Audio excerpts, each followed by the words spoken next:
Assalamualaikum warahmatullahi wabarakatuh. Perkenalkan, saya Belia Lady Ivon selaku moderator dari kelompok 4 yang beranggotakan yang pertama ada Muhammad Farhan Muslimin, Belia Lady Ivon, Debbie Palista, Prihatin Diana Kartika, dan Liza Ifah Arianti. Kami akan mempresentasikan hasil tugas kami, yaitu perencanaan database perpustakaan sekolah yang akan disampaikan langsung oleh pemateri pertama kita, yaitu Liza Ifah Arianti. Kepada Liza Ifah Arianti, saya persilahkan. Terima kasih, Belia. Baiklah, saya akan mempresentasikan mengenai perancangan database, yang mana perancangan basis data atau perancangan database adalah proses untuk menentukan isi dan pengaturan data yang dibutuhkan untuk mendukung berbagai rancangan sistem. Dan tujuan perancangan database tersendiri itu untuk memenuhi informasi yang berisikan kebutuhan-kebutuhan user secara khusus dan aplikasi, dan memudahkan pengertian struktur informasi dan mendukung kebutuhan pemrosesan dan beberapa objek penampilan, response time, processing time, dan storage space.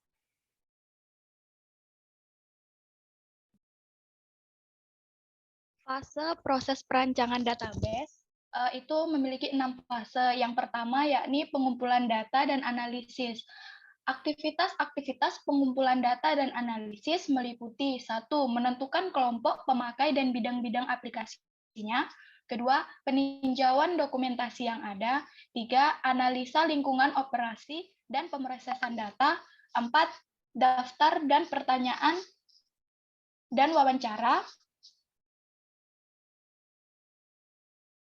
Proses pengoperasian database pada perpustakaan sekolah meliputi yakni ketika siswa meminjam buku, maka petugas akan menulis data siswa yang meminjam buku tersebut dengan buku catatan yang telah ada, kemudian dipindahkan ke dalam Microsoft Office, yaitu Word dan Excel.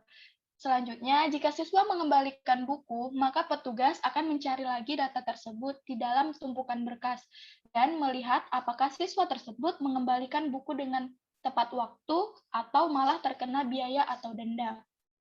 Karena proses ini masih manual, maka dalam pencarian data tersebut memerlukan waktu. Maka penulis akan merancang database untuk mempermudah petugas dalam melakukan pencarian data dalam peminjaman buku.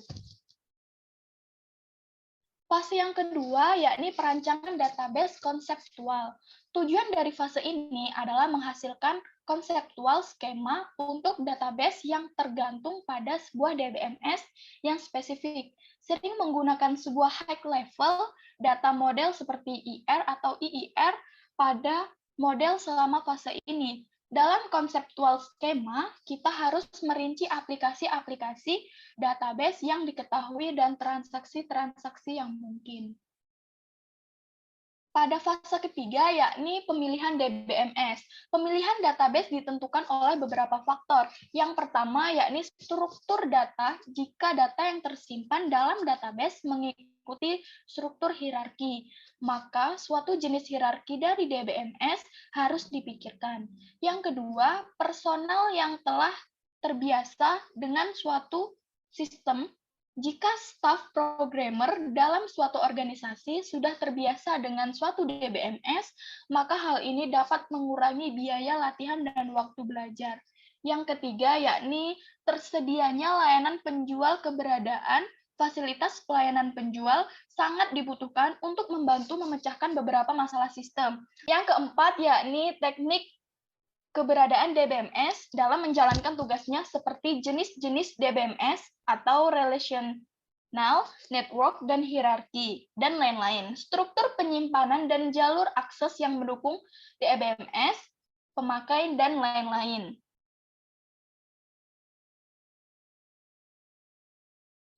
Pada fase yang keempat, yakni perancangan database secara logika. Membuat sebuah skema konseptual dan skema eksternal pada model data dari DBMS yang terpilih. Fase ini dilakukan oleh pemetaan skema konseptual dan skema eksternal yang dihasilkan oleh fase 2. Pada fase ini, skema konseptual ditransformasikan dalam model data tingkat tinggi yang digunakan pada fase kedua dalam model data dari DBMS yang dipilih pada fase ketiga. Selanjutnya ya yang kelima, perancangan database fisik. Proses pemilihan struktur penyimpanan dan jalur akses pada file-file database untuk mencapai penampilan yang terbaik pada bermacam-macam aplikasi. Selama fase ini dirancang spesifikasi untuk database yang disimpan, cara berhubungan dengan struktur-struktur penyimpanan fisik, penempatan record, dan jalur akses. Fase yang keenam yakni implementasi sistem database, perintah-perintah dalam DDL dan SDL, Stroke Definition Language dari DBMS yang dipilih, dihimpun dan digunakan untuk membuat skema database dan file-file database yang kosong. Kemudian database tersebut dimuat dengan datanya. Jika datanya harus dirubah dari sistem komputer sebelumnya, perubahan-perubahan yang rutin mungkin diperlukan untuk format data yang kemudian dimasukkan ke database yang baru. Transaksi-transaksi database sekarang harus dilaksanakan oleh para programmer aplikasi.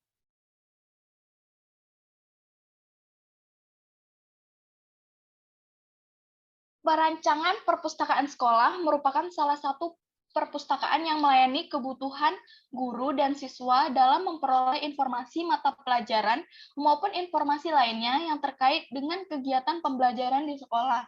Penerapan teknologi informasi mampu memberikan efisiensi dan efektivitas dari aktivitas pengelolaan perpustakaan sekolah. Rancangan database systematic object diagram seperti yang ada di gambar pada tabel buku, ID buku pada tabel buku akan berelasi dengan ID buku pada tabel petugas dan ID buku pada tabel peminjam, serta ID buku pada penerbit dan ID buku pada penulis. Selanjutnya, untuk tabel siswa itu, NIS akan berelasi dengan NIS yang berada pada tabel pinjam dan NIS yang berada di tabel petugas. Selanjutnya, untuk tabel kelas, kode kelas ini akan berelasi pada kode kelas yang ada pada tabel siswa.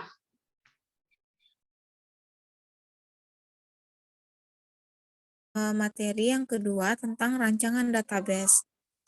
Perancangan fisik merupakan transformasi dari perancangan logis terhadap jenis DBMS yang digunakan sehingga dapat disimpan secara fisik pada media penyimpanan. MyStructured Query Language atau MySQL merupakan pilihan DBMS yang tepat untuk mendukung aplikasi basis data yang dapat dilakukan kapanpun sebelum menuju desain logikal, asalkan terdapat cukup informasi mengenai kebutuhan sistem. Berikut ada beberapa tabel yang akan kami buat pada aplikasi, yaitu tabel 1.1 tabel petugas yang berisikan field, type, ukuran, dan keterangan. Ada 5 field tentang NIP, NIS, ID buku, judul buku, dan nomor pinjam. Di gambar tabel 2.2 tabel siswa itu juga terdapat 5 field, yang mana berisikan NIS, nama siswa, kode kelas, alamat, dan jenis kelamin.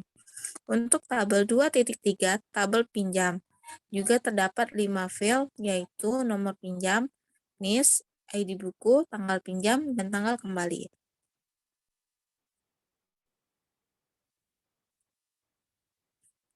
Untuk tabel 2.4 yaitu tabel kembali dengan 2 field, yaitu nomor pinjam dan tanggal kembali, serta denda. 2.5 tabel buku, yaitu ID buku, judul buku,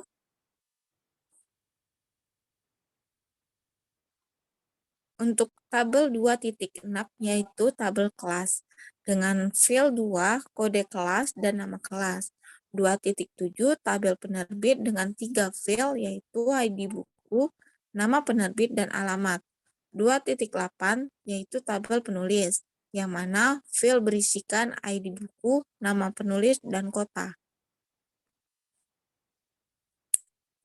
DDL, Data Definition Language, adalah sebuah bahasa yang digunakan untuk mendefinisikan pendefinisian data. Terdiri dari perintah untuk membentuk, mengubah, atau menghapus tabel beserta kolom-kolom. dan tipe data penyusunannya, serta perintah-perintah untuk menetapkan hubungan dan batasan-batasan data.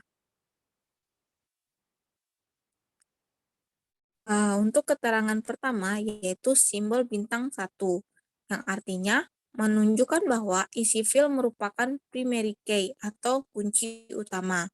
Untuk kedua, itu simbol bintang 2, menunjukkan bahwa isi file merupakan foreign key atau kunci tamu.